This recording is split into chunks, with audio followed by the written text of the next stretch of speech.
Iran पर limited strike के mood में दिख रहे ट्रंप अब आर पार का युद्ध शुरू करेंगे।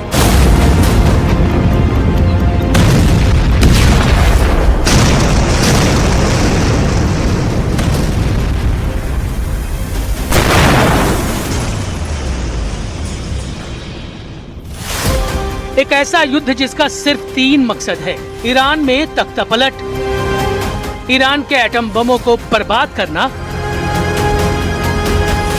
और ईरान पर अमेरिका की नकेल डालना। 27 देशों के बोर्ड ऑफ गाजा पीस के स्टेज से अगर ट्रंप धमकी दे रहे हैं तो क्या इसे नजरअंदाज किया जा सकता है? ऐसी गलती अमेरिका के दुश्मन कतई नहीं कर सकते, क्योंकि ये आखिरी धमकी है।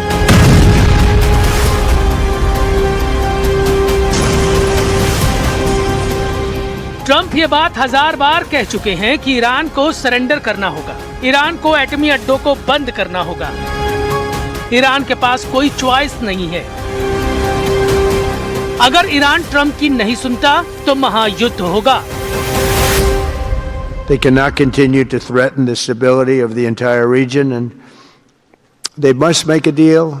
Or if that doesn't happen, I maybe can understand. If it doesn't happen, it doesn't happen. But bad things will happen. Iran पर 2 तरफ से बम बरसेंगे। एक फ्रंट से अमेरिका फोड़ेगा, दूसरे फ्रंट से इजराइल दहलाएगा। लेकिन ट्रंप चाहते हैं कि एक और फ्रंट एक्टिव हो, जहां से नेटो देशों के हथियारों से ईरान को पीटा जाए।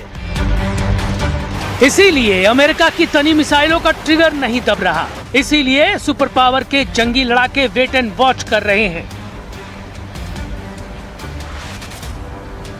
इसीलिए ट्रंप 10 दिन का समय ले रहे हैं। ये डेडलाइन ईरान के लिए भी है, नेटो देशों में अमेरिका के विरोधियों के लिए भी है, क्योंकि ईरान तो अब युद्ध से बच नहीं सकता।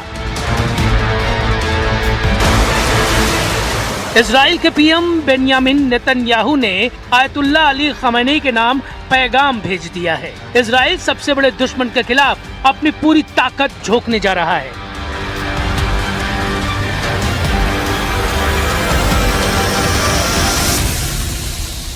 ודבר אחד בטוח, אם האייתולות יטעו ויתקפו אותנו, הם יחוו תגובה שהם אפילו לא יכולים לעלות। ईरान पर बढ़ रहे प्रेशर से इजराइल खुश है। अब तक इजराइल के सारे दांव सही चले हैं। युद्ध भड़का तो इजराइल का मकसद सबसे पहले खमेनी के परमाणु प्रोग्राम को खल्लास करने का है। लेकिन ट्रंप ईरान में तख्तापलट तक हमलों के मूड में है। इसकी वजह है खमेनी का नाम सुनते ही उनके खून का खौलना। ट्रंप जब पहली बार राष्ट्रपति बने थे तब से वो खमेनी सल्तनत को उखाड़ फेंकने की ख्वाहिश जता रहे हैं, मगर उनके मंसूबे लाख कोशिशों के बाद भी कामयाब नहीं हो पाए। लेकिन जनवरी 2026 में जब तेहरान जलने लगा, जब खमेनी के खिलाफ आवाम सड़कों पर निकल आई, तब से ट्रंप को लगने लगा कि वो ईरान का घमंड अब तोड़ देंगे। हालांकि अभी भी यह ऑपरेशन इतना आसान नहीं, क्योंकि ईरान कोई अदना सा देश नहीं है। ईरान की अपनी हस्ती है, ईरान की अपनी सेना है, ईरान के पास अमेरिका से लड़ने का जज्बा है। खमेनी के 100 जनरलों के सलामत रहते ट्रंप की जीत मुश्किल है। इनमें कई जनरलों के नाम भी किसी को नहीं पता, लेकिन जिन टॉप 5 जनरलों को ट्रंप का टारगेट माना जा रहा है, उनके नाम जान लीजिए।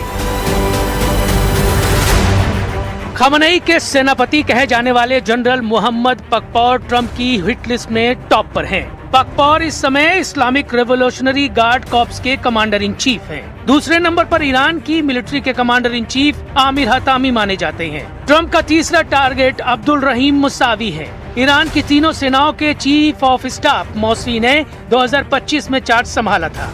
इसके बाद जैसा बड़ा ओहदा उस पर उतना बड़ा खतरा है। जैसे IRGC एयर स्पेस फोर्स के कमांडर माजिद मुसावी अमेरिका के टारगेट पर हैं। रेवोल्यूशनरी गार्ड के खुफिया विंग के कमांडर माजिद खादेमी को अमेरिका रेडार पर ले चुका है। मुमकिन है ईरान के टॉप जनरलों का सफाया अमेरिका और इजराइल के खुफिया एजेंट ज्वाइंट ऑपरेशन में करे, जैसे कि 2025 में युद्ध के वक्त हुआ था।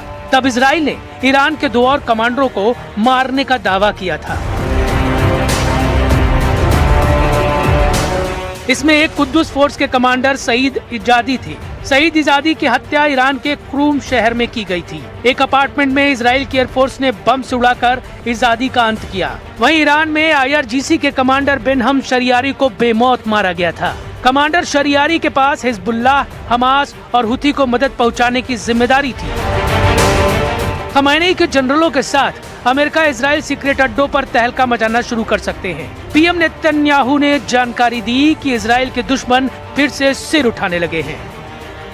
कट्टर लड़ाकों को ईरान ने युद्ध में उतार दिया है। ईरान की रणनीति इजराइल को लड़ाका फोर्स से युद्ध में उलझाने की है, जिससे अमेरिका युद्ध में अकेला पड़ जाए। लेकिन नेतन्याहू गारंटी दे रहे हैं कि उनके पास ईरान के वॉर प्लान का तोड़ है।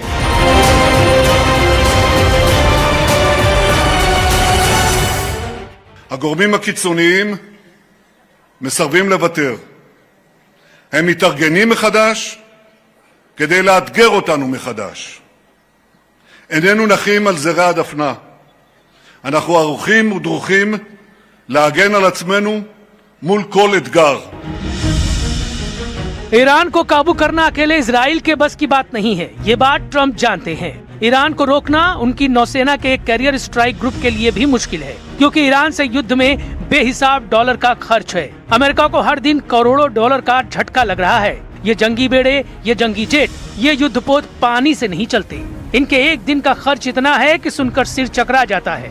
द न्यूज इंटरनेशनल की रिपोर्ट के मुताबिक अमेरिका के एक बैटल ग्रुप कैरियर का वॉर जोन में महीने का खर्च करीब 750 मिलियन डॉलर है। रुपए में खर्च करीब 6000 करोड़ रुपए के पार पहुंच जाता है। एक दिन का हिसाब लगाने पर एक कैरियर बैटल ग्रुप की तैनाती पर 25 मिलियन का खर्च आता है। ट्रंप के जंगी जहाजों का खर्च भी चौंकाने वाला है। जिस B-2 की ट्रंप धौस जमाते हैं, उसकी एक राउंड फ्लाइट पर 1 से 2 मिलियन डॉलर फूंक दिए जाते हैं। अगर B-2 बम वर्षक ने बमबारी भी की तो ये खर्च 4 गुना ज्यादा हो जाता है, क्योंकि B-2 जिस GBU-57 बम का धमाका करता है, वो एक बम 40 से 50 करोड़ रुपए का होता है। B-2 बम वर्षकों से एक बार हमला इतना महंगा पड़ता है कि ट्रंप भी उसका दुखड़ा रो चुके हैं।